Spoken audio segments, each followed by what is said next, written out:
भगवत गीता एक ऐसा ग्रंथ है जिसका नाम मात्र लेने से समस्त पाप नष्ट हो जाते हैं। भगवान श्री कृष्ण का हृदय है ये भगवत गीता। साक्षात भगवान के मुख से निकली हुई वाणी है। इस गीता को सुनना व पढ़ना भला कौन नहीं चाहेगा। रोजाना भगवत गीता का अध्ययन करने वाले क्रोध, लोभ, मोह माया आदि के बंधनों से मुक्त हो जाते हैं और जो व्यक्ति इन सभी से मुक्ति पा लेता है उसका जीवन सुखमय तरीके से बीतता है। जो व्यक्ति प्रतिदिन गीता का पाठ करता है उसके जीवन से सभी नकारात्मक ऊर्जाएं दूर होने लगती हैं और सकारात्मक ऊर्जा का संचार होने लगता है। इतना ही नहीं, गीता पढ़ने से व्यक्ति का आत्मबल बढ़ता है और व्यक्ति साहसी और निडर बनकर अपने कर्तव्य पथ पर आगे बढ़ता रहता है। गीता का 12वां अध्याय भक्ति योग है। इस अध्याय में कुल 20 श्लोक हैं। गीता के 12वें अध्याय में श्री कृष्ण कहते हैं, जो न हर्षित होता है, न द्वेष करता है, न शोक करता है, न कामना करता है तथा जो शुभ और अशुभ संपूर्ण कर्मों का त्यागी है, वे भक्ति युक्त भक्त मुझको प्रिय है। तो चलिए श्री कृष्ण के मुखारविंद से भक्ति योग के गंगा सागर में बहना आरंभ करते हैं और जानते हैं श्री कृष्ण का एक नया रहस्य श्री कृष्ण के ही शब्दों में। अर्जुन ने पूछा, इस प्रकार जो भक्त सदैव योग युक्त होकर आपकी उपासना विधि पूर्वक करते हैं और व्यक्ति पर ब्रह्मा को भजते हैं, इन दोनों में कौन सा योग श्रेष्ठ है? श्री भगवान बोले, जो मेरे विषय में मन लगाकर परम श्रद्धा पूर्वक मुझको भजते हैं वे उत्तम योगी हैं, मैं ये जानता हूँ। परंतु जो इंद्रियों को संयम करके सर्वत्र सम दृष्टि रखने वाले, सब प्राणियों के हित में लगे हुए, अकथनीय, अव्यक्त, सर्वव्यापी, अचिंतनीय, निर्विकार, अचल ध्रुव अक्षर का भजन करते हैं, वे भी मुझे प्राप्त होते हैं। अव्यक्त में जिनका चित्त अशक्त है वे कष्ट अधिक पाते हैं, क्योंकि अव्यक्त गत को प्राणी कष्ट से पाते हैं। हे पार्थ, जो प्राणी अपने सब कर्मों को मेरे अर्पण करके अनन्य भक्ति से मेरा ध्यान पूजन करते हैं, उन शरण में आए हुए भक्तों का मैं थोड़े ही समय में मृत्युयुक्त संसार सागर से उद्धार कर देता हूँ। मुझ में ही मन रखो, मुझ में ही बुद्धि रखो, तब तुम मुझ में ही निवास करोगे, इसमें कुछ संदेह नहीं। हे धनंजय, यदि इस प्रकार तुम मुझ में अपने चित्त करने के सतर्क न हो तो अभ्यास योग द्वारा हमारे पाने के लिए बार बार यत्न करो। यदि अभ्यास भी न कर सको तो मेरे उद्देश्य से व्रत आदि करो। यदि मेरे लिए तुम कर्म करोगे तुम्हें मुक्ति प्राप्त होगी, और यदि ऐसा भी ना कर सको तो मन रोककर अनन्य भाव से मेरी शरण आओ और फल की आशा छोड़कर कर्म करो, क्योंकि अभ्यास से ज्ञान उत्तम है, ज्ञान ध्यान से श्रेष्ठ है और ध्यान से कर्मों के फल को त्यागना श्रेष्ठ है। त्याग से शांति प्राप्त होती है।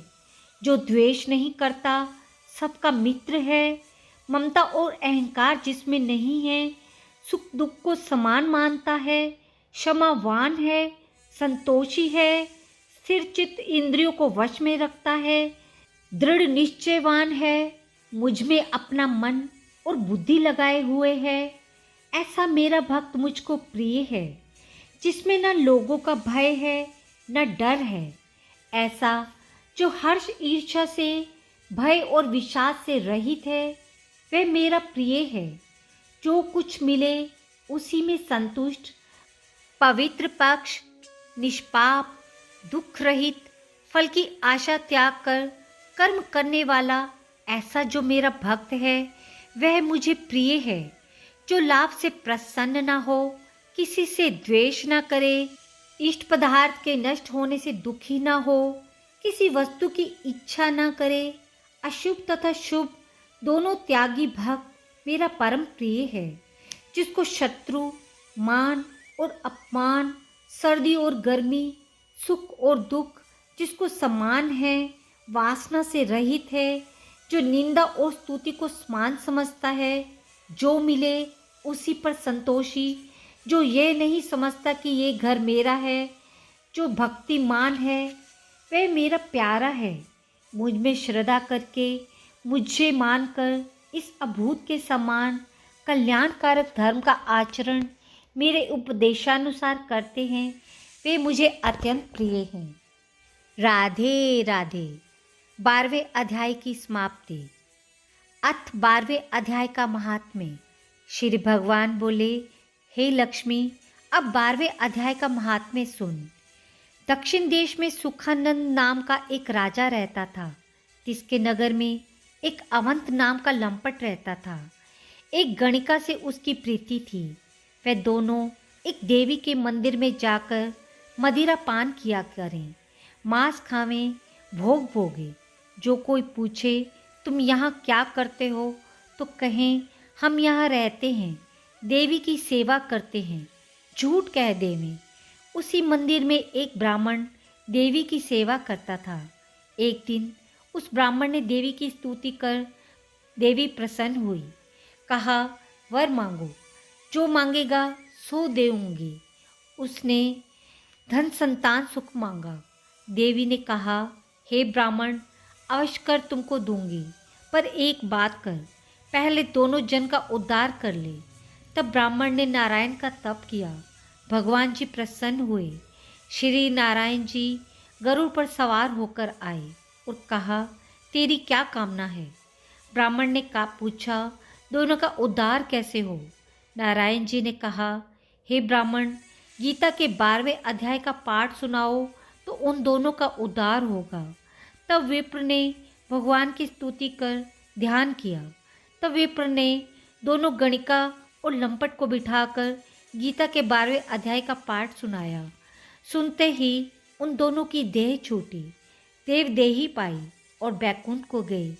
देखकर देवी प्रसन्न हुई। विप्र को कहा, हे पंडित, आज से मेरा नाम वैष्णव देवी हुआ और इस पाठ को सुनकर ऐसे अकर्मी तर गए हैं, इस नगर का राज्य तुझको दिया। इतना कहकर देवी अंतर्ध्यान हो गई। वो विप्र घर गया। राजा ने विप्र को बुलाया। राज्य देकर आप तप को चला गया। वन में विरक्त होकर रहा और विप्र राजा हुआ। राधे राधे। 12वें अध्याय की समाप्ति।